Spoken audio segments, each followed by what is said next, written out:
Hello, this is week 6, Philosophy 71, Ancient Philosophy. We are doing this week right between actually today and then because there would be the spring break in between. So the next day for this week would be April 21st. Okay, so today, April 7th to April 21st. So you had the time even to catch up. Many of you who have not done the work on Blackboard, please do. And today we continue with the Pre-Socratics. Basically, this is the book we are using, right? That's the actual physical book. Sorry, Pre-Socratics Reader. And we did last time from the beginning. I uploaded a short video speaking about the tradition of these philosophers, these thinkers before Socrates, okay, from the 7th to the 5th century BC, starting from Thales and the Milesian school, the school based in Miletos, which is this, it was this city in what today is Turkey, right? The Anatolia, the geographical region is Anatolia, the part of Turkey which is in Asia, most of Turkey is in Asia, Asia Minor, the area near close to Izmir today. Uh, and so we did the beginning of the tradition from Thales to Heraclitus. And today we continue from Parmenides. We'll go back a brief review of what we did, and then we continue.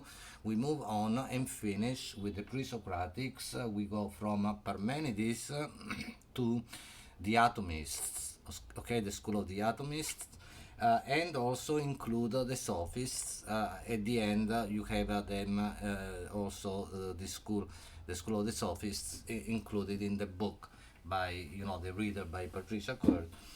Will do that as well. So remember that the discussion, the entry for last time was based on Anaximander. That's what you had to write on, but you can choose any other passage, any other from the fragments or and testimonia, any other passage, or you can write about a theme, a problem, in relation to the material. But otherwise, what I suggested was for you to write on Anaximander's fragment, the Anaximander fragment. The Anaximander is the second philosopher in the tradition, right? The fragment that begins by saying that says the things that are perish, right, into the things from which they come to be, according to necessity, and so on and so forth. Then you go back and see the fragment and say something about it. Give your interpretation, or again, you can write about any other thing. Heraclitus, also the last philosopher that we saw last time, very important, and as I said, Heraclitus and today Parmenides, they are the central, if you will, thinkers in this tradition, okay? So we saw last time, and I know this is a very difficult time for all of us, and for some it may be even more difficult still, right? We had to try our best and do the work. So in any case, the tradition that begins with the Pre-Socratics may actually be important for us today also to get an understanding of important questions of reality, life, right? Remember that what they do, and that's the beginning of philosophical thinking in one area of the world. Okay, this area is right. I mean, this is the beginning of ancient Greek philosophy, but remember that the beginning is not in what today is Greece proper, right? That will become, the center of philosophy later with Socrates. Only one philosopher in this tradition. We will see him today later. Anaxagoras lives in Athens for a time, although he's not from Athens, right? Athens today, the capital of Greece, but otherwise the tradition begins outside of what today is Greece, in again, like I said, in what today is Turkey, uh, Anatolia, and or for example, again, the area near Izmir, the city of Miletus, the city of Ephesus, where Heraclitus comes from, Samos, the island, off the coast of Turkey today, which is Greek today, politically speaking, where Pythagoras, right, the philosopher mathematician, right, comes from, although then he moves to southern Italy, and then precisely southern Italy, right? I mean, the south of Italy, the area south of Naples, where Parmenides that we are doing today is from, or Sicily as well, okay? Where, for example, Empedocles, that we will mention today, also was from. Okay, so in any case, the question, philosophically speaking, what's important is that they raise, right, the question, they problematize reality in the sense of raising the question, trying to understand reality, right, without relying on accounts, maybe mythological accounts from the past and so on. Trying to understand reality, they ask the question, what? The question of the whatness. What is it? What is it? What is this? What is everything? The universe, the cosmos, and so on and so forth, right? What is it? The problem is that the question cannot be answered because evidently, apparently, it, whatever it is, it changes, right? I mean, think about any, natural phenomenon. I mean, even if you look at the sky for a period of time, then there are changes and so on and so forth. Change becomes a problem, the difficulty whereby we cannot answer this question, what is it, right? So the hypothesis is that perhaps, right, that's an interesting, right, philosophically speaking, scientifically speaking, hypothesis. Remember that Thales, the first philosopher, is also the first, astronomer, right, in the history of astronomy, as far as we know, the first recorded, right, name in that tradition. So, in any case, the question what cannot be answered. So there is this hypothesis, right, made.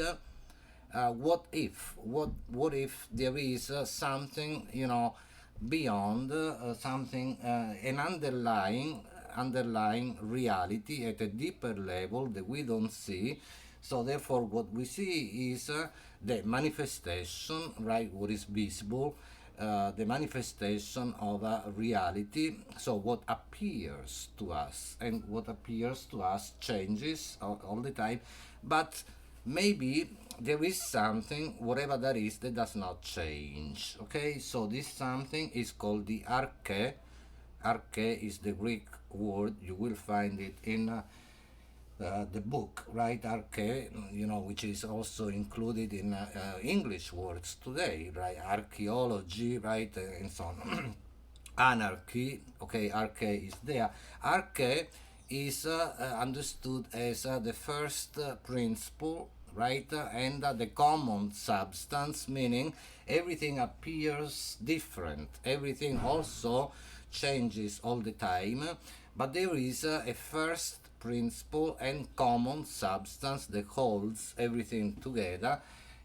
This arche that is always there, always the same, and so this arche, this principle, is given different names by various philosophers. Thales, the first philosopher in the tradition, will say that this arche is water, right? Everything changes, but water is always, there. Everything is a mutation, so to speak, right, of this first principle and common substance. So again, remember that the answers that are given by these philosophers are not,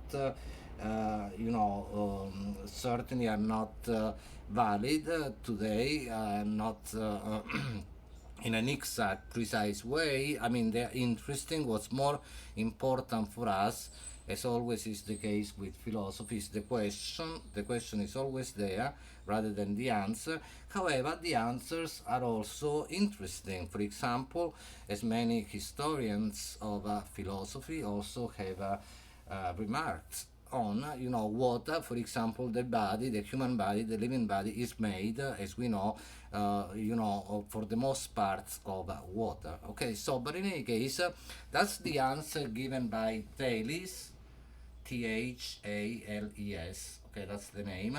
Then Anaximander, still in the school of Miletus, the Milesian school, same city, right? In Anatolia, says no, it is not as concrete as water. We see water, we drink it, we see the ocean, the rain, and so on and so forth. It is something more abstract, right?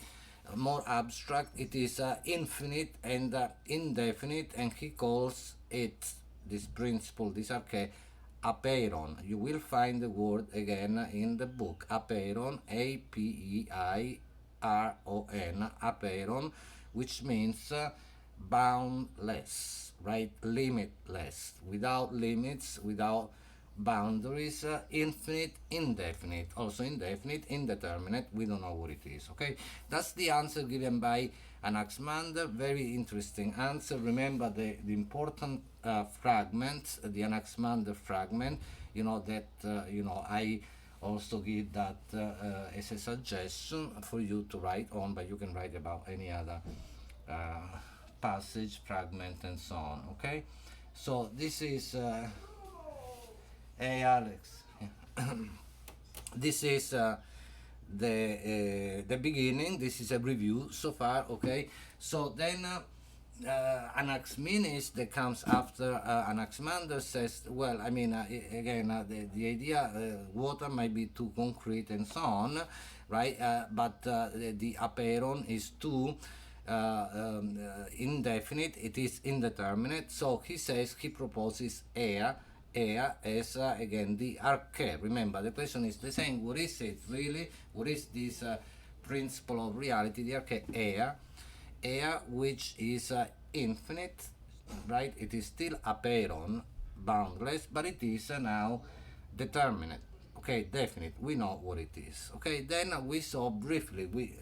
Just mentioned. How Pythagoras, the Pythagoreans, the whole school of the Pythagoreans will say that it is numbers, of course, right? That the inside, so to speak, everything, you have numbers. Numbers understood as a material reality. That is what constitutes reality for Pythagoras and the Pythagoreans. Remember when we came to Heraclitus, we saw last time also this interesting moment in which Heraclitus says, look, and that's the difference, the important difference that we see with Heraclitus, that he says the fact that things change all the time, there is not a problem really. It's not that this,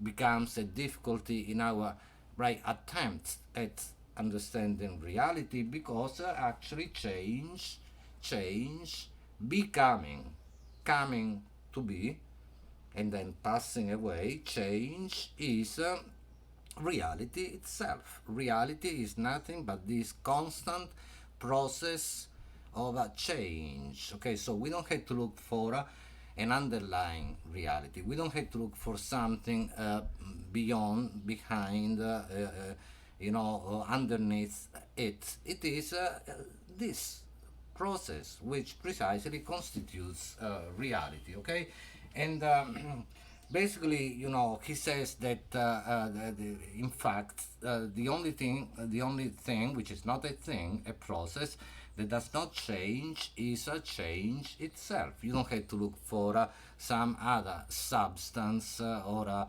principle outside of a change. It is change itself. Change remains.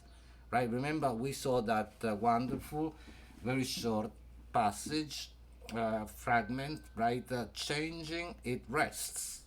It remains there by changing, right? Then we saw Also the paradoxical nature of Heraclitus uh, philosophy, right?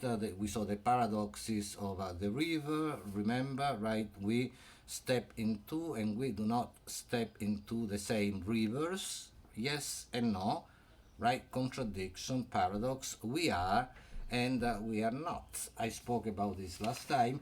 Maybe before I move on to Parmenides, right? Then let me just read one more um fragment, wonderful fragment, but you should read all of them, they are really nice.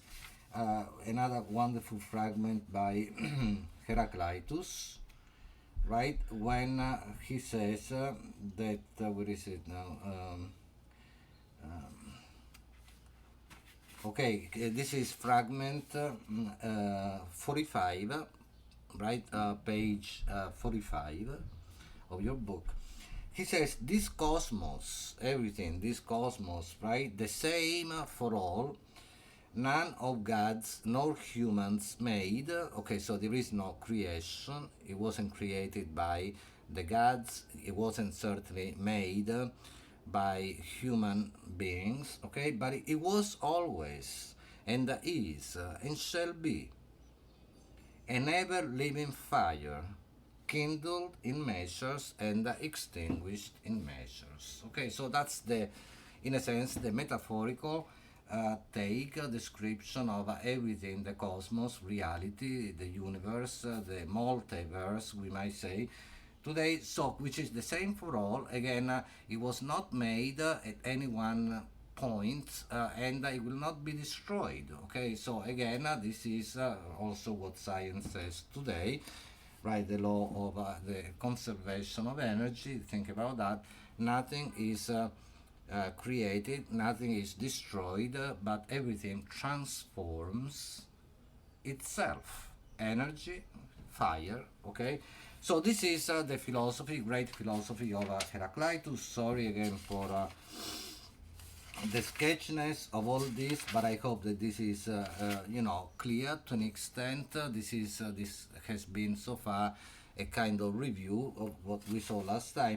When we come to Parmenides, okay, Parmenides, this is again, you should become familiar with these names as well, but Heraclitus, remember, then Parmenides, okay, I hope you see that. Okay, so in any case, Parmenides, with Parmenides we have something new, completely new. Parmenides, first of all, like I said, comes from the city back then of Elea, in the area of in southern Italy, what today is southern Italy, okay, south of Naples, right?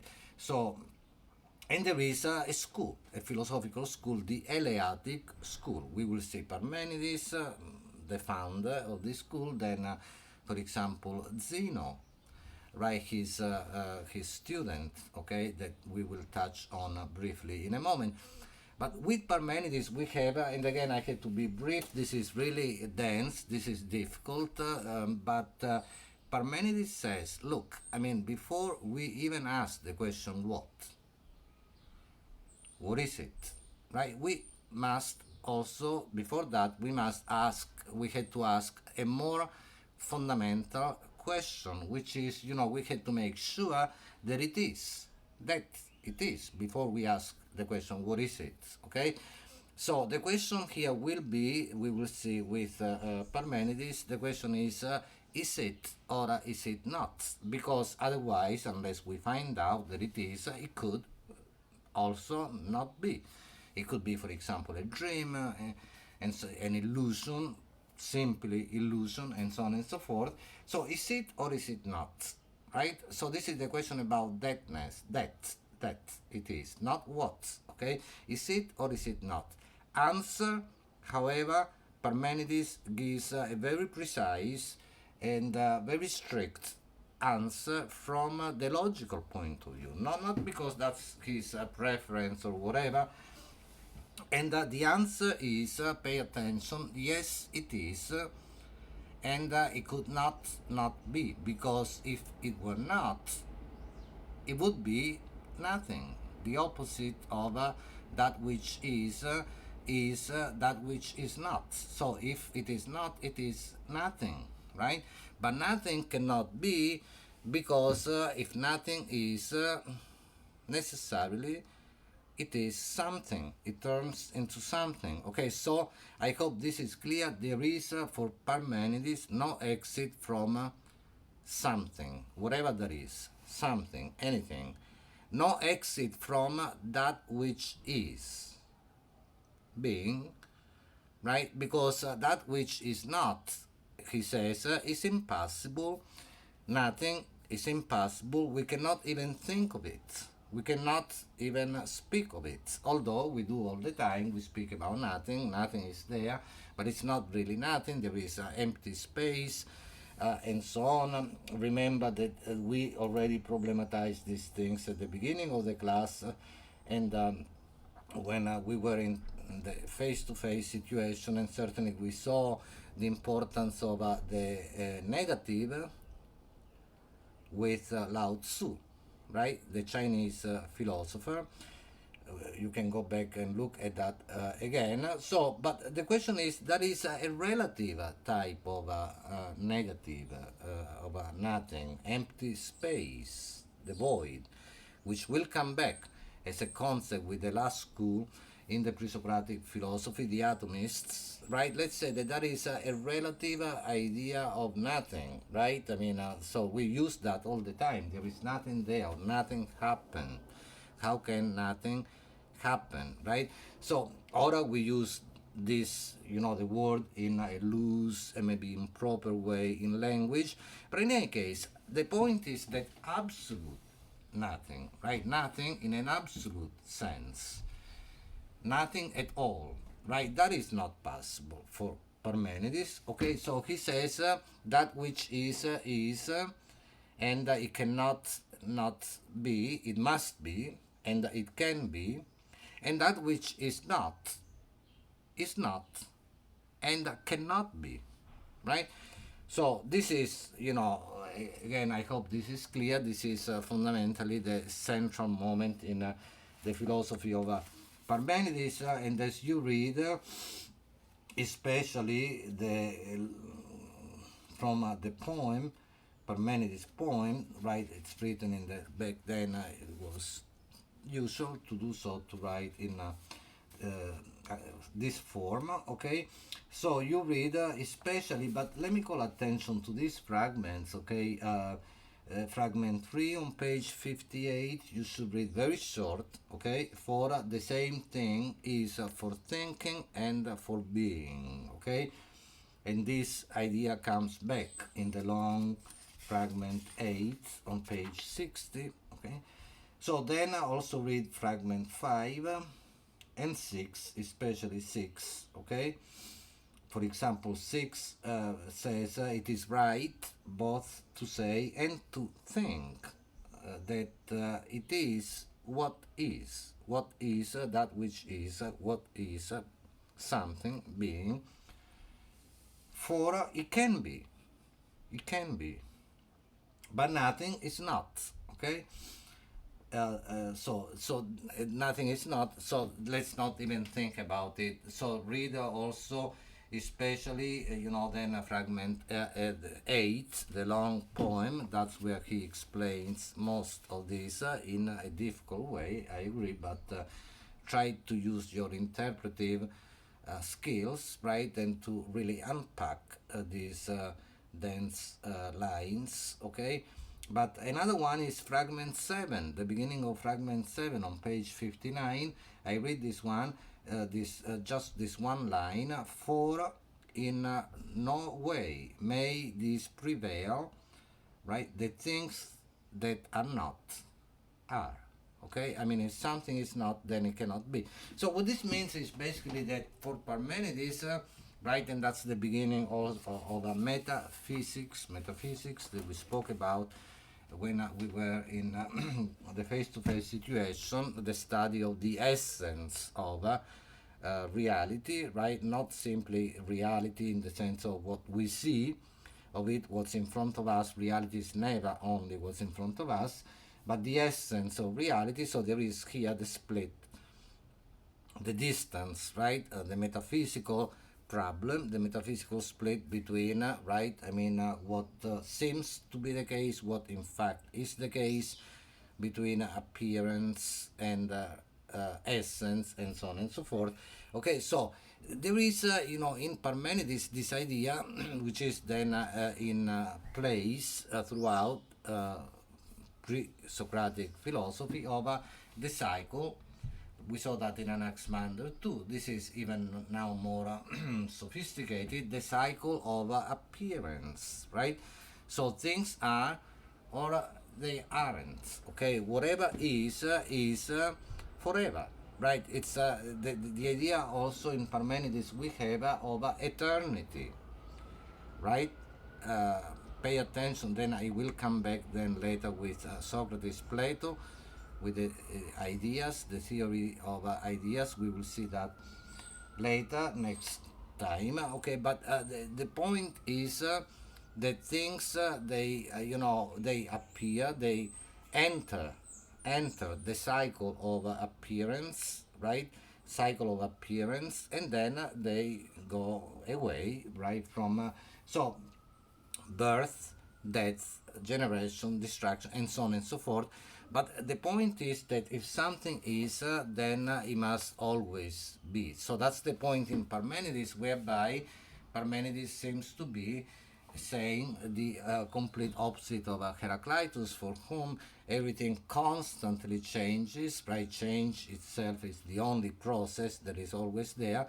For Parmenides, there is no change, right? Because to change means to go from being into nothing, from nothing into being. What is then is not, and then and so on and so forth. There is this process. So Parmenides says no, it either is or it isn't. Okay, and I already told you that the answer is that it is. You find this on page 59, fragment 8, and then this fragment is long. The poem continues to page 60 and even 61. Okay, so read the whole thing, but this then he asks the question, what? Once we make sure that we know that it is, and also that it cannot not be, because otherwise it would be nothing, but nothing cannot be. Then the question what applies again. What is it? Well, what is it? It must be, for Parmenides, it can be only it itself. It cannot be anything other than itself, right? It cannot be anything other than, let me, I hope this is clear. It cannot be anything other than what is. Because the only thing that is different from what is precisely what is not. But we already saw that that's impossible, okay? So it cannot be any other thing. It must be what it itself always is, fixed, remaining, Parmenides says, in the same place, right? And it is that which is. He says in the middle of page 60, remaining the same, not changing. Because again, changing, like I said, if what is changes, then it becomes what is not. I hope this is clear, okay? So remaining the same and in the same, not moving, and by itself it lies, and so on and so forth. Okay, so the idea in Parmenides is that we have the theory, the philosophy, we have this sphere. Okay, let me know. I mean, yeah, you can let me know through emails, comments, and so on, if this is clear. If you have questions, this sphere, plenum, this sphere full of that which is, full of itself. There is no space in between, right? There is no between that which is and that which is, because this crack, the crack in between, the crack would be that which isn't. Okay, so there is no empty space whatsoever for Parmenides, no negation, and this creates a problem because there is therefore no movement, no motion. Because in order to move, right, you have to have empty space. You have right. So, but in this sphere, which is full of itself, full of what is, there is no motion, and I don't want. I can't go get into that now, but I just make this point. Think about this. I mean, it is not the case that this sphere is. Well, I mean, that's a problem in the interpretation of Parmenides. Many people say this sphere is finite, right? Limited. However, we have to consider the question of the concept of possibility, potentiality, okay? I mean, reality, that which is, even for Parmenides, and particularly for Parmenides, also includes possibility, potentiality, or even more than it includes that, it is based on that, okay? Something is, pay attention to this, something is because fundamentally it can be.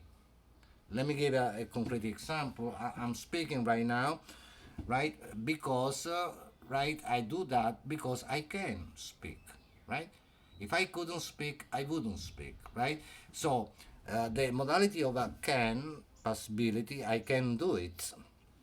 Something can be, something can happen. That modality is, the most basic, most fundamental modality, okay? So that which is because it can be, right? So ultimately we have problems with this idea that the sphere of that which is finite, limited, okay? There must be something open within it, okay? And so in any case, we'll go back to this maybe later, but I see it's already, it's been already 30 minutes, right? I mean, the video is kind of getting a bit longer than usual, but I want to just call attention to the next philosopher, okay? The philosopher's name is Zeno. If you see the other way. Zeno, okay? Zeno is the next philosopher in the book that you have, and he's a Parmenides student, and he draws the consequences from Parmenides' philosophy, and he denies precisely motion, he denies space, right? I mean, he uses this very powerful, very interesting language and logic of the paradox, like Heraclitus in a sense, but the paradoxes of Zeno are also very important, very famous. I read one or two of them, okay? For example, and this is um, Aristotle, right, speaking about Zeno. This is, in this book you have fragments and testimonia, right? I mean, Aristotle says, this is page 69, fragment 10. Zeno makes a mistake in reasoning, for if he says everything is always at rest when it occupies a space equal to itself. Think about that, right? Right now, I am at rest. I'm not moving, and my body occupies a space equal to itself at rest. So then, and what is moving is always at a now, right? Then the moving arrow, right, is motionless. Okay, there is no motion, there is no movement, because even when I move, at each instant, I am in one place, and I am at rest in that place, at that point, okay? So it is ultimately, one might say, motion is ultimately a kind of illusion, but it doesn't happen, okay? Denial of motion, that's a paradox, right? Like I said, it comes from the philosophy precisely of Parmenides. It is right, the implications that Zeno draws from the philosophy of his teacher. And then page 70, uh, this is also interesting.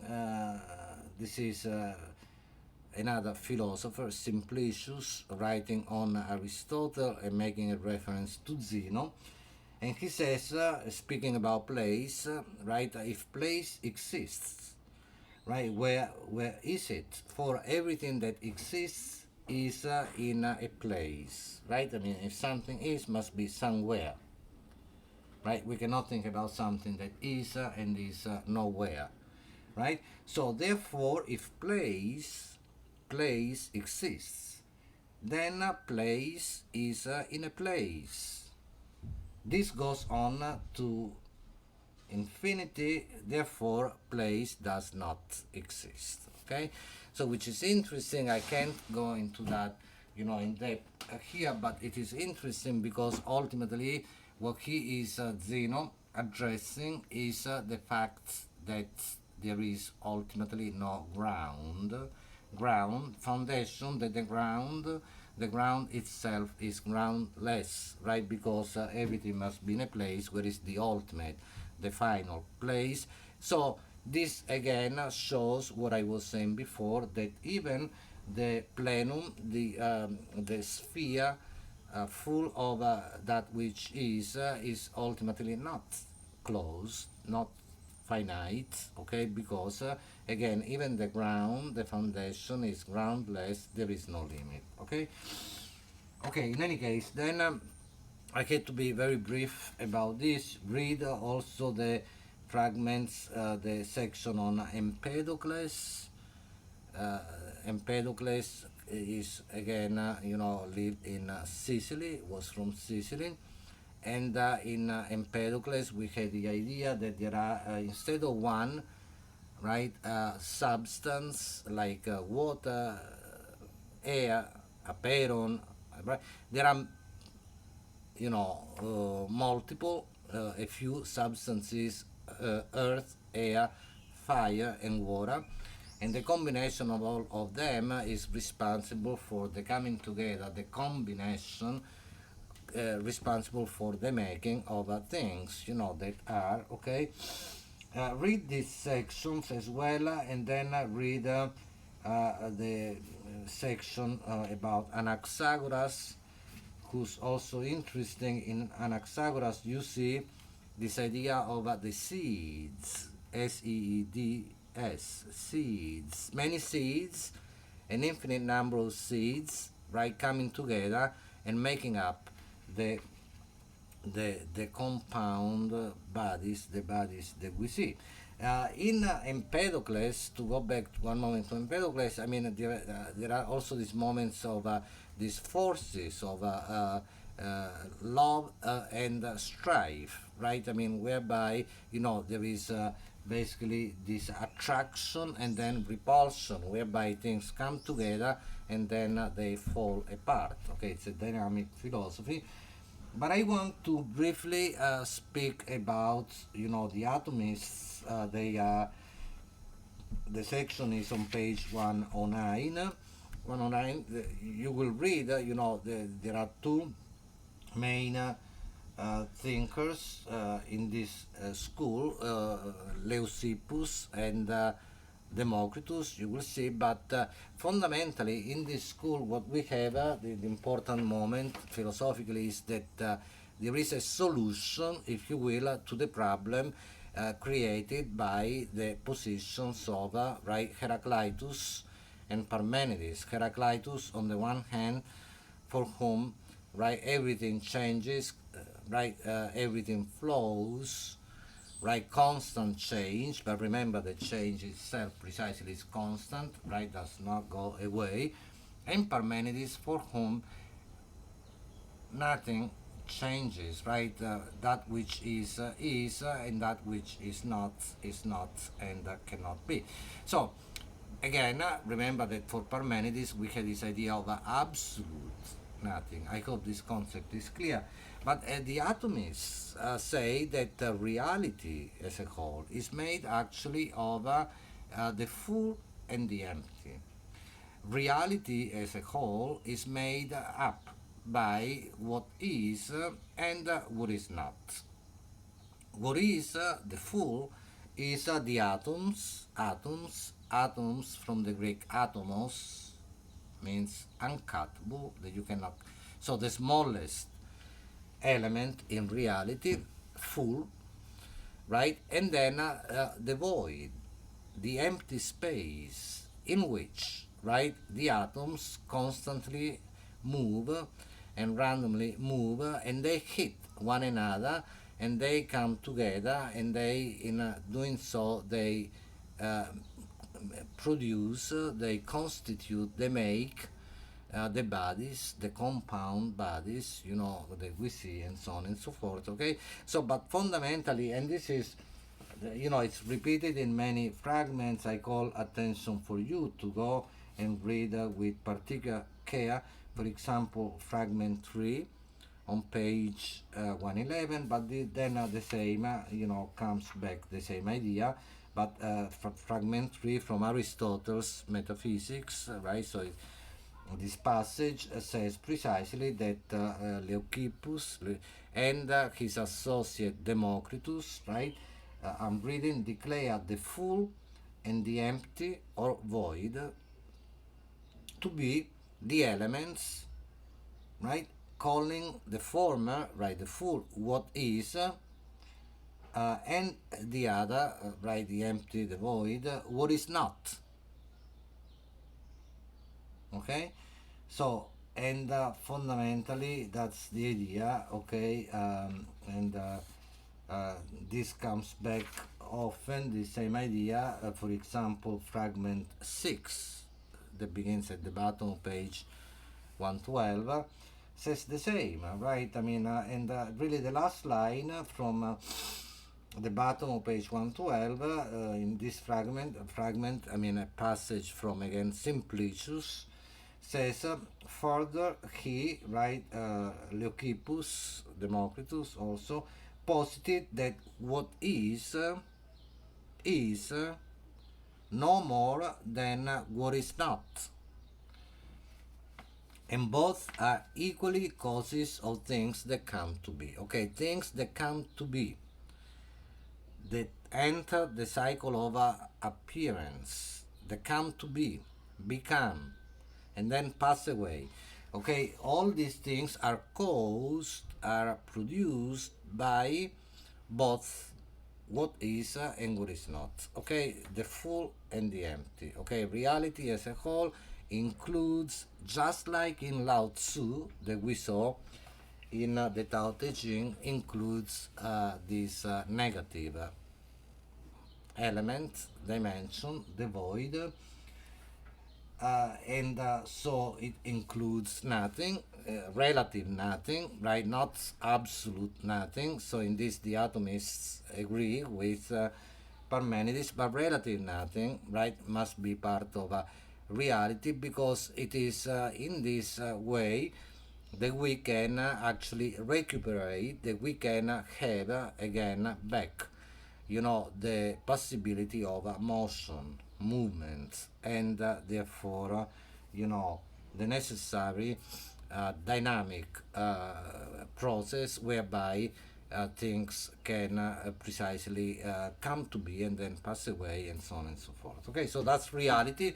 For the atomists, that's the end of the pre-Socratic tradition. I just want to call attention briefly to the school that is, you find that at the end of your book, the Sophists. There are a few. This is outside of the pre-Socratic tradition, contemporary of, same time as Socrates, but they are different from the pre-Socratics, and they're not really pre-Socratics because they change the question. They actually dismiss the question of a pre-Socratic philosophy, what is, or even is it not in Parmenides, and they say that actually, the truth, right, because that's what philosophy is searching, right, looking for the truth, is a matter of making, human making, that we make things by using especially language, and by building, right? I mean, so you will find, especially, and I finished there, this important, and you can write on it. I mean, I know from experience some students then prefer to write on this uh, great, controversial but great fragment. Okay, you find it on page 146, fragment 8.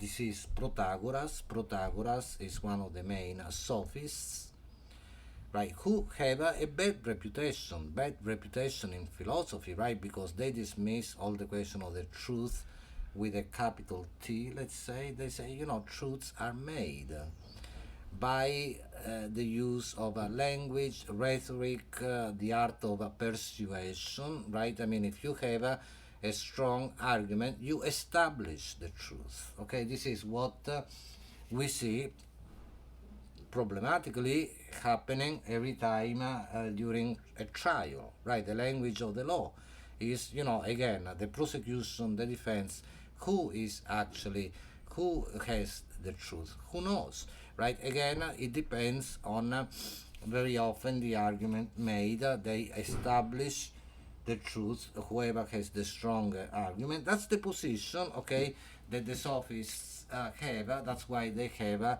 also uh, they have been, derided. Some people say often in philosophy, um, they have been considered, their position has been considered very controversial and problematic. But in any case, it's very interesting as well. So this is what Protagoras says, and I finish there. A person, a human being is the measure of all things. Okay, all things that they are, and all things that are not, that they are not. Okay, so think about what we saw in this tradition, the question of that which is, that which is not, the question of being and nothing, is it not, what is it, and so on and so forth. All these very important questions, right, in philosophy. They say, let's dismiss all of this, framework and this questioning framework. A human being is the measure to measure things, is to, what we do when we build, when we make things, right? And so ultimately they focus on the human made world, and they uh, dismiss the question about the search for the truth, because either because we cannot get to the truth, or because perhaps there is no truth. I leave that up to you to, consider these questions. But they say the truth is ultimately what we make of it, what we establish. Okay, important, interesting, controversial. We will see that Socrates and Plato precisely react against the sophists. Okay, so, and we will do that next time. Again, remember, do the I hope that this was clear. This is again the video for week 6, and then we'll be back. Then week 7 will be starting on April 23rd. Okay, so with Socrates and Plato. But make sure that you do your assignments, okay, on Blackboard, and stay safe. Okay, thank you. Bye.